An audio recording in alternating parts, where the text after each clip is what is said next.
in typical computer engineering mind fashion, so it's very important that I get the computer engineer thing out because I think very structurally. So I'll break it down. So I have this thing called the pyramid of the universe. And essentially what it is the things that I study that I think help me piece the puzzle of life together. And it starts from the bottom. The cool thing about a pyramid is the foundation has to go wider in order for it to go taller. So here we go. The very bottom is mathematics. Hmm. Okay. Mathematics, I believe, is the study of the universe. Then the next is physics, which is the study of the physical universe. Then the next is chemistry, which is the study of matter.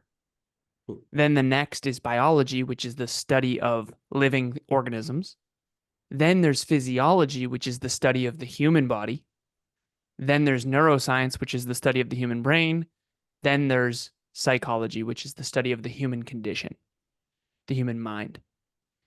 To me, those are the modalities of science that you need to understand in order to go from corporate, like I did, to the self-help space. Because truth be told, in corporate, I was very professionally developed. It was, bachelor of science in computer engineering, master's in business, resume, cover letter, LinkedIn. Da, da, da, da. I had hard skills, a lot of hard skills, but it was the personal development side that needed work.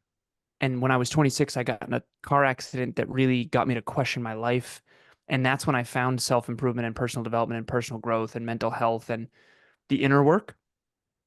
And that's when I really started to become this, what I now call a 21st century ambidextrous leader, because I think most of us are on one side of that pendulum or the other. Very few people have both the professional development in tandem with the personal development. Because if what you wanted was what you needed, you'd already have it.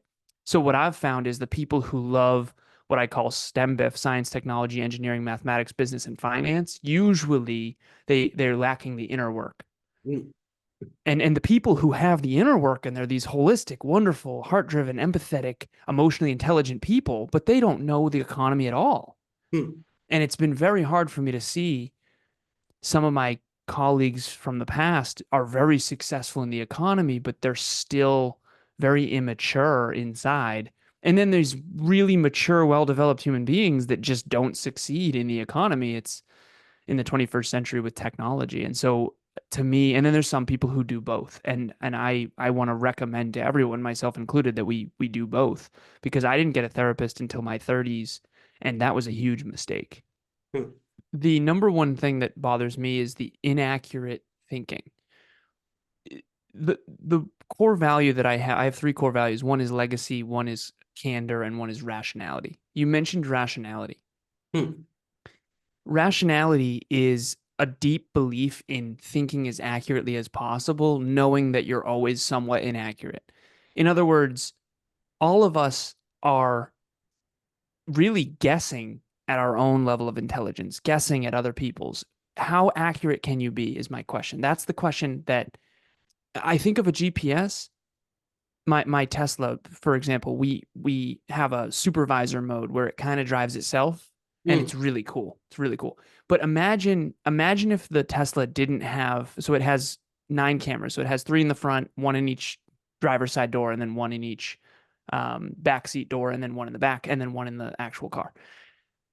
If one of the cameras is occluded, they call it occluded, like camera occluded, it shuts down the supervisor. And the reason why is because you can't let the self-driving car drive when it has a blind spot.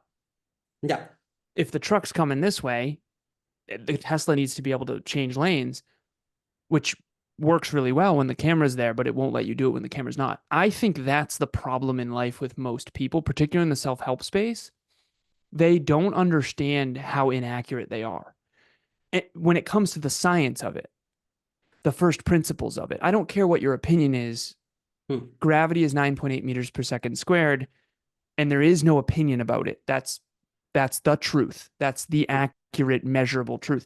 And I think that when you get into the guru space, you realize very quickly that a lot of it is hocus pocus and not real, and some of it is real and has a lot of merit and can be very helpful. And so that's the hard. How do you sift through the non-intelligent, irrational nonsense and keep the good gold that really is there, like self-belief and self-worth and how to build it and all these things? So yeah, I mean, on one side you have science and rationality and structure and mathematics and accurate thinking. And then on the other side, you have this sort of artistic, how do I feel about it type of thing. And how do you merge those two, I think is really uh, where life and success lives.